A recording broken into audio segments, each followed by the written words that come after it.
সিএনজির গাড়ির ক্ষেত্রে এটা খুব ভালো জিনিস দেখায় যে হঠাৎ গাড়ি নিয়ে কোনো জায়গায় দাঁড়িয়ে আছো, তো গাড়ি স্টার্ট হচ্ছে না, সিস্টেমটা তোমাদের দেখায় একবার।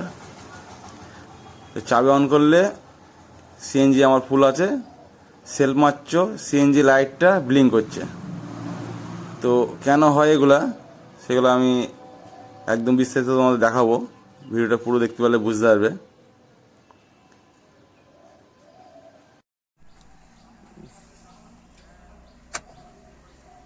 চাবি অন করলাম, এই সিএনজি সিগন্যালটা, সিএনজি আর টুলসের সিগন্যাল, এটা ব্লিঙ্ক করবে আর স্টার্ট হবে না, শুধু ক্র্যাঙ্ক করলে ক্র্যাঙ্কই হবে।